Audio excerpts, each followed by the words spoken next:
Hello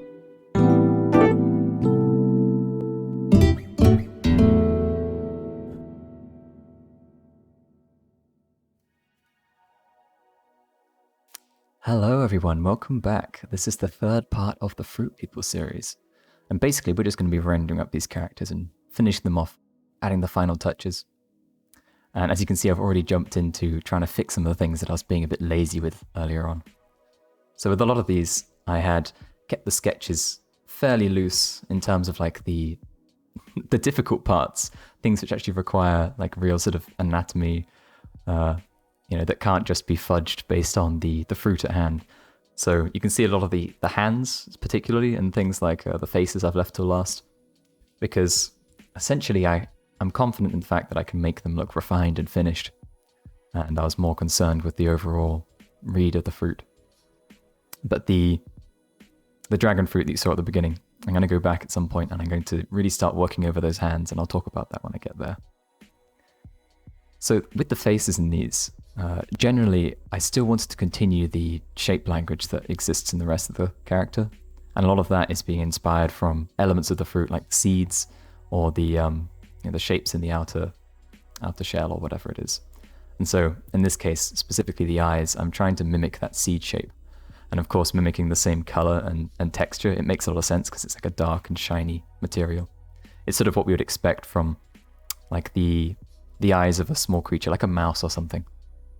And so by making sure that all of these shapes still fit, it's not like I've just transplanted a human face into the middle of a fruit. It keeps like the suspension of disbelief going. Like it's not trying to combine things that are overly realistic and overly stylized together. I'm making sure that there's a blend of both at all points, because otherwise it's just really not going to feel right. It's going to feel very uncanny, I think. And in this case, of course, this character was the cute character, so I wanted to make sure I lent into that. You can see the same thing I've kind of done here, except all of the shapes in his face I've kept sharp. So even if they have like a flat end, like the eyebrows, I'm making sure that they taper down into a point. And you can actually imagine if you took one of those eyebrow shapes, it's very similar to the shapes that you see adorn his headpiece, with the big spikes poking outwards. So again, it's very important that like you keep the shape design consistent throughout something to make it feel consistent. But also it really leans into his character. The reason I put spikes all over him is because that's the vibe I want from him. So it makes total sense to leave that in the face. You can also see I put like a scar through his eye. He's got teeth poking out and all that kind of stuff. So these smaller details, they really do make quite a big difference, especially when you layer them on at the end. And it's always worth trying to essentially look back at your design and think about extra elements that you didn't sketch in initially, that you could still add now. Like major changes would require a lot more editing. It would take a lot more time and potentially, upset the balance of a piece like this. For example, if I wanted to add, a different element of the fruit as like him holding a weapon or him with like armor on his legs, something like that, that's going to be far more disruptive to the overall design. But the smaller elements which add story, things like, for example, scars which show previous battles or just a tendency towards violence, like that's the kind of detail which is great to add because it's generally quite quick because it's small, but also it's layering in a lot more story and a lot more content than trying to change larger shapes and larger aspects of the design. I think something to really be aware of and something I get stuck in a lot is that the shape design of a piece is great, and I think artists will resonate with that even more because it's the thing that we all think about, we all practice, and nerd out about essentially. But generally, what people are actually looking for is for a piece to tell them a story and tell them sort of something about the personality of the character that you're depicting. So it can be very important to actually pay attention to that instead. All right, so here I'm coming back to the hands. So you can see originally I had these kind of amorphous blobs. They kind of look like the Mickey Mouse-esque white gloves, which was great. That's what I wanted. But, I'd borrowed the design language there as well. It was all very rounded and sausage-shaped. So you could see in the top right, I did a rough sketch to try and design out actually how I wanted to stylize these shapes in 3D space. And what I've gone for is something which hand stylization typically does, which is to flatten out one side and to put the curve on the other. So these are kind of like sort of like squished cylinders, and that's been flattened more on the top than underneath, which means that they're going to have like a sharp edge and a soft edge. And you can see with that little pinky that sticks out, it curves underneath and then meets a fairly straight line on the top. So what it does is like a shorthand to tell you at all times what the top and the bottom of the finger is, which otherwise, without like, sort of the detail that I'm putting in now, can be very hard to immediately read, to immediately understand. So even when you're sketching human hands, you'll see a lot of the time the way people simplify fingers is to, instead of trying to draw in the nail and the outline of the nail, they treat it as if it's all part of the same shape. And instead they just take the fact that the nail ends with a sharper point and make sure that one side of every finger shape is a straight line and the other side is a curve, or at least at the tip. So you can see just putting that in, firstly, it's starting to mirror the shape design in the rest of the character, but really adds a whole bunch of personality to him that he didn't have before. I think hands are often neglected in work, and I do this as well. I remember in my earliest pieces, I would often look for opportunities to hide hands and feet behind the character, or to obscure them with something, because they're just very difficult. Like faces, we're so used to seeing them in our daily lives that like we've become very sensitive to the minute details of them. As such, as soon as you get it slightly wrong in your drawing, it immediately stands out, it immediately feels awkward. So really what that means is, instead of trying to avoid tackling that subject, you just need to put twice as much energy into studying hands as you do into studying like arms, legs, shoulders, all that kind of stuff. Because ultimately, a piece can, if I took away the rest of this, and if I only kept the face and the hands, I think you get a much better sense for his personality than if I showed you only his torso and limbs. And that's why I typically just find that is always the most important thing and should never be neglected. So there's a little tip. Unfortunately, it's not really what you want to hear. I certainly remember when I didn't want to hear that kind of message, because again, they were the most difficult thing. They were the thing that I could never feel satisfied with. And it's now nice to, at least with stylized hands, to feel like I can actually make something I really enjoy the look of. I would say though that if I'm trying to do something realistic, I still find that I really struggle with things like that, where I'm trying to make a hand feel gestural and full, like voluminous, except I can't use all of these shape design tricks. Like, it's not really a trick here so much as just really leaning into the style that I'm trying to pursue. But because you can stylize these things, simplify them, and then accentuate the shapes which we find appealing, I generally find it is a lot easier than trying to pursue realism. Of course, with realism, you can find references, and then they can sort of tell you exactly how it should be. But most of the time, you're trying to do something specific with your artwork that you cannot find in a reference, or just can't find perfectly represented in any reference. So you'll always have to do your best to try and translate what you're seeing from real life into what you're trying to create and convince people is real.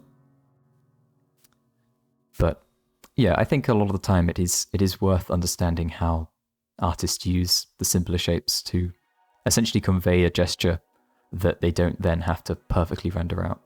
Like you'll see on this character, on the hand on the left, I only really define one finger lifting up, and the other three are kind of combined into this large plane. And to view, it just makes it simpler. It makes us sort of less distracted by an area of contrast, and instead we just read the gesture all in one go. And I've put in hints as to the separation between the other fingers, but by actually combining them completely, it essentially draws attention to the one finger that's raised, which again, it's drawing attention to the pose and to the personality of it, rather than just trying to be as accurate as possible, because there will always be gaps between fingers. Like if you try and close your fingers up, typically you cannot actually close up all the gaps between your fingers just by squeezing them together. There's always going to be these little holes that poke through. And that's fine. And to be honest, when you are, like if I look at mine right now, I actually find that the hole is biggest between my middle finger and my index finger. So oftentimes when I go to stylize a hand and I want to show maybe one or two of those gaps, but not all of them, then that might be the hole that I show instead of the other ones. And as long as I've placed it properly, like if you imagine your hand in front of you, you've got 4 fingers in width, and you've got to make sure that you place those lines evenly in between to represent the accurate thicknesses of each finger. If you only draw one of those lines in, it can actually imply enough information for us to fill in the rest. And so typically that's more appealing as well, because you keep it simpler, but let the brain of the viewer figure everything else out. And that can be a really nice process. Like it can feel very appealing to look at. So looking for opportunities to do that, I think is often very good. I'd say that these hands now actually, they sort of do the opposite, where I'm actively separating out each finger. And that's largely because in this case, I have a good reason to. These are all very large shapes. So if you look at that compared to the face, like the hands are sort of bigger than the actual face, not the head, but the face itself. So the scale of these details is large enough that I need to show individual fingers to really get that sense of strength. Without it, like it may start to feel more delicate. And part of the reason I simplified it on the horned melon is because I wanted it to look more feminine and delicate. Whereas here, like, you know, showing, even lengthening the fingers slightly so that I can show more of the claws at the end. So you can see on that hand on the right now, I've got a couple of the fingertips poking through the silhouette. And so we kind of like get a sense that they are all sharp and dangerous. They're all there and we can't hide from them. And so it's quite a nice way to just bring attention to the stuff that otherwise might get hid.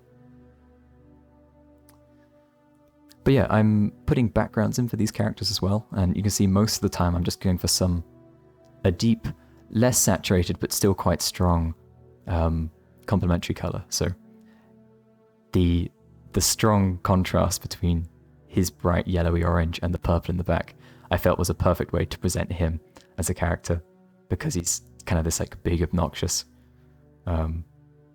and in your face personality. And then, yeah, like he's also kind of the villain. So I went for the dark above, like spotlight look. It's implying almost an underlighting, and that really kind of makes it feel oppressive and evil. Whereas this character is the total opposite. I wanted this to feel very soft, light, and like friendly. So the blue and sort of pinky orange, it conjures up the feeling of maybe like a sunset where the sky is still blue and bright, but the warm light of the sun is still like, it's starting to become lower in the sky and poke over. So already it's got this like softer and more friendly tone. Because it's from behind, like on the actual character, it sort of matches up there, but it doesn't imply any sort of underlighting, which is typically used for horror and that kind of thing. So like trying to think about the way to present these characters, and you know how it really affects the mood of the presentation. I think it's very important, and I actually go and put a little bit more detail in these just because it's nice to not have such a big difference between like these almost airbrushed backgrounds and then the relatively detailed characters. But a lot of the time that's really not necessary. And I think trying to make your character work stand out as much as possible by putting them on a simple background is a really good idea. It's just yeah, like having it continue on and feel a little less sort of artificial can be good. Because I think at this point I was feeling that this environment behind them, it implied open space because of the blue sky, unlike the Jurian one where, you know, you felt like you couldn't see anything because it was obscured in darkness. Here it's kind of, you expect to see things because it's bright and open. It feels like a cloudless sky on a warm sunny day, even if it's at the end of the day. So later on you see I start to put in some background elements, just to kind of imply some depth that at the moment feels like it's missing. But yeah, these final touches, a lot of the time when there's lines that I really want to draw attention to, essentially kind of like doing a double line. So you can see on the weapon, I've kind of given an inner outline to really accentuate the fact that there's a skin, because I wanted that weapon to basically just be a slice through of the fruit itself. And it makes a lot of sense to actively duplicate a line up almost. Imagine if it was line work, you could just draw a second line and it would really draw attention to it. And when you're painting with different values and those shapes become very thin, it's worth thinking about them as lines and treating them in the same way you might do a line drawing, because it draws attention to those areas and makes a point of them, and sort of makes them special and stand out in the scene. Kind of imagine when you draw a red circle around something you want to draw people's attention to. So I think it worked quite well there, and I employed the similar technique in bits of the face, because ultimately outlining stuff actually ends up doing a very similar thing to sharpening an image. When you sharpen an image, you are just boosting the contrast at a boundary, and Photoshop's sort of main sharpening tool, the unsharp mask, it allows you to define the width of that effect. And so, tune it correctly, and what you can essentially get is adding like an extra line of a lighter color around all of your dark edges, which is exactly what I did manually there. And the nice thing about doing it manually is then it feels far more natural and far more deliberate, rather than like an effect that's applied to an entire image. But yeah, I think that's it now. That's all the fruit people done. I will probably do a bit of commentary over the chestnut fairy that I did recently, because I did record most of that process. And towards the beginning, there's some interesting stuff about how I extract the shapes from the reference. But thank you for sticking with me whilst I ramble about all of this stuff. I hope it's been useful, and I hope you stick around for the next video. Bye-bye.